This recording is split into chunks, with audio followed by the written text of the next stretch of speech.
Mobile banking மற்றும் internet banking இந்த ரெண்டுமே ஒண்ணா? சப்போஸ் வேற வேறையா இருந்தா இந்த இரண்டுக்கும் இடையே உள்ள வித்தியாசம் என்ன? மேலும் யாருக்கெல்லாம் மொபைல் பேங்கிங் பொருத்தமா இருக்கும், யாருக்கெல்லாம் இன்டர்நெட் பேங்கிங் பொருத்தமா இருக்கும், அதை பத்தி தான் இந்த வீடியோல பார்க்க போறோம். இன்றைய காலகட்டத்தில் எல்லாருக்குமே பேங்க் அக்கவுண்ட் அப்படின்றது இருக்கும். ஏன் அப்படின்னா உங்களோட சம்பளமா இருக்கட்டும், அரசாங்கம் மக்களுக்கு கொடுக்கிற மானியமா இருக்கட்டும், உதவித்தொகையா இருக்கட்டும், இது எல்லாமே பயனாளிகளோட பேங்க் அக்கவுண்ட்ல தான் டெபாசிட் பண்றாங்க. அதனால இன்றைய காலத்துல எல்லாருக்குமே பேங்க் அக்கவுண்ட் இருக்கும். இந்த பேங்க் அக்கவுண்ட்ல வெறும் பணத்தை டெபாசிட் பண்றது மற்றும் வித்ட்ரா பண்றது மட்டும் இல்லாம பல்வேறு வகையான சேவைகளை பேங்க் சைட்ல இருந்து கொடுக்கறாங்க. உங்களோட பேங்க் அக்கவுண்ட்ல இருந்து வேற ஒருத்தரோட பேங்க் அக்கவுண்ட்டுக்கு மணி டிரான்ஸ்ஃபர் பண்றது, ATM card facility, RD FD போன்ற முதலீட்டு திட்டங்கள், லோன் ஃபெசிலிட்டி, இது போன்ற இன்னும் பல்வேறு சேவைகள் வங்கி தரப்பில் இருந்து கொடுக்கப்படுது. வங்கி தரப்பில் இருந்து கொடுக்கக்கூடிய இந்த பல்வேறு சேவைகளை பேங்க்குக்கு போயிட்டு தான் பெறணும் அப்படின்றது இல்லை, ஆன்லைன் மூலமாகவும் பெற முடியும். அது எப்படி அப்படின்னா அதுதான் வங்கி தரப்பில் இருந்து கொடுக்கக்கூடிய மொபைல் பேங்கிங் மற்றும் நெட் பேங்கிங் சர்வீஸ். இந்த மொபைல் பேங்கிங் மற்றும் நெட் பேங்கிங் வசதி மூலமா வங்கி சேவைகளை நீங்க ஆன்லைன் மூலமாவே பெற முடியும்.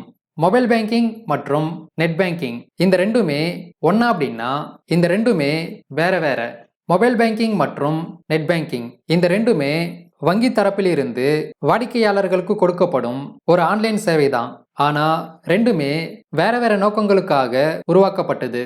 இப்போ மொபைல் பேங்கிங் மற்றும் நெட் பேங்கிங் இந்த ரெண்டுக்கும் இடையே உள்ள வித்தியாசம் என்ன அப்படின்னு பார்க்கலாம். First mobile banking. Mobile banking அப்படின்றது பேங்கிங் சர்வீஸை ஒரு மொபைல் ஆப் மூலமா யூஸ் பண்றது. எக்ஸாம்பிளா எஸ்பிஐ பேங்க்ல யோனோ ஆப், இந்தியன் பேங்க்ல இண்டுஸ்மார்ட், பேங்க் ஆஃப் பரோடால பிஓபி வேர்ல்டு, இந்த மாதிரி ஒவ்வொரு பேங்க்குக்கும் தனித்தனியான மொபைல் பேங்கிங் ஆப் இருக்கும். இந்த மொபைல் ஆப்பை யூஸ் பண்ணி தான் பேங்கிங் சர்வீஸை பெற முடியும். இந்த மொபைல் பேங்கிங் ஆப்பில் வாடிக்கையாளர்களுக்கு தேவையான சில முக்கியமான மற்றும் அடிப்படை பேங்கிங் சர்வீஸ் இருக்கும். எக்ஸாம்பிளா மணி டிரான்ஸ்ஃபர், பேலன்ஸ் செக் பண்ணுறது, மினி ஸ்டேட்மெண்ட் டவுன்லோட் பண்ணுறது, ஏடிஎம் கார்டுக்கு அப்ளை பண்ணுறது, ஏடிஎம் பின் நம்பரை சேஞ்ச் பண்ணுறது, மணி டிரான்ஸ்ஃபர் பண்ணுறதுக்கான பெனிஃபிஷரியை ஆட் மற்றும் ரிமூவ் பண்ணுறது, இது போன்ற வாடிக்கையாளர்களுக்கு தேவையான சில முக்கியமான பேங்கிங் சர்வீஸ் இருக்கும்.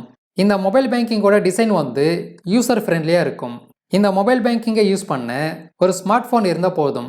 நீங்கள் உங்களோட மொபைலில் ஒரு முறை மொபைல் பேங்கிங் ஆப்பை ரிஜிஸ்டர் பண்ணிட்டீங்க அப்படின்னா அதுக்கப்புறம் நீங்கள் ரிஜிஸ்டர் பண்ணும்போது செட் பண்ண 4 அல்லது 6 இலக்க பின் நம்பர் யூஸ் பண்ணி உங்களோட மொபைல் பேங்கிங் ஆப்பை லாகின் பண்ணி யூஸ் பண்ண முடியும். இந்த மொபைல் பேங்கிங் சர்வீஸ் யாருக்கெல்லாம் பொருத்தமாக இருக்கும் அப்படின்னா, நான் ஆன்லைன் சர்வீஸை அதிகமாக யூஸ் பண்ண மாட்டேன், பேலன்ஸ் செக் பண்ணுறது, மணி டிரான்ஸ்ஃபர் பண்ணுறது, மினி ஸ்டேட்மெண்ட்டை டவுன்லோட் பண்ணுறது, இந்த மாதிரி அடிப்படை சர்வீஸை மட்டும் நான் யூஸ் பண்ண போகிறேன் அப்படின்றவங்களுக்கும், நான் இப்போ தான் ஆன்லைன் பேங்கிங்கை ஃபர்ஸ்ட் டைம் யூஸ் பண்ண போகிறேன் அப்படின்றவங்களுக்கும் இந்த மொபைல் பேங்கிங் பொருத்தமாக இருக்கும். அடுத்து இன்டர்நெட் பேங்கிங், அதாவது நெட் பேங்கிங். மொபைல் பேங்கிங் ஒரு ஆப் மூலமாக யூஸ் பண்ணக்கூடியது அப்படின்னு பார்த்தோம். ஆனால் நெட் பேங்கிங் குரோம், ஃபயர்பாக்ஸ் போன்ற ப்ரௌசர் மூலமாக ஆன்லைன் பேங்கிங் சர்வீஸை பெறக்கூடிய முறை. ஒவ்வொரு பேங்க்குக்கும் ஒரு இன்டர்நெட் பேங்கிங் வெப்சைட் இருக்கும்.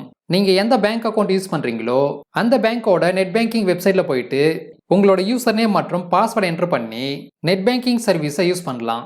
நீங்கள் ஒவ்வொரு முறையும் நெட் பேங்கிங்கை யூஸ் பண்ணும்போதும் யூசர் நேம் மற்றும் பாஸ்வேர்டை என்டர் பண்ணி தான் யூஸ் பண்ண முடியும்.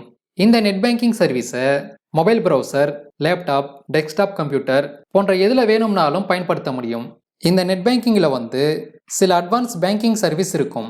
அதாவது நீங்கள் மொபைல் பேங்கிங்கில் யூஸ் பண்ணக்கூடிய அனைத்து சேவைகளும் நெட் பேங்கிங்லேயும் இருக்கும்.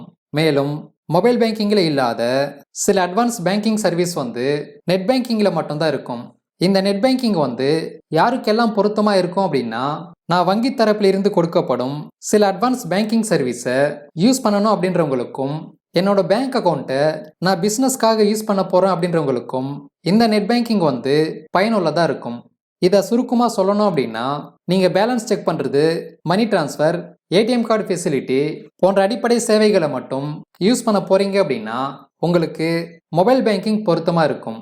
சப்போஸ் மொபைல் பேங்கிங்கில் இருக்கக்கூடிய சேவைகள் மட்டும் இல்லாமல் சில அட்வான்ஸ் பேங்கிங் சர்வீஸை நீங்கள் யூஸ் பண்ண போகிறீங்க அப்படின்னா உங்களுக்கு நெட் பேங்கிங் பொருத்தமாக இருக்கும்.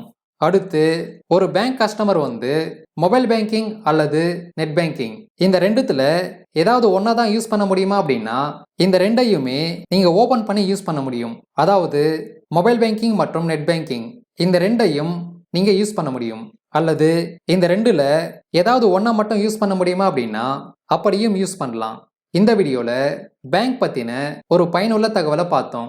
இந்த வீடியோ உங்களுக்கு பயனுள்ளதா இருக்கும் அப்படின்னு நம்புறேன்.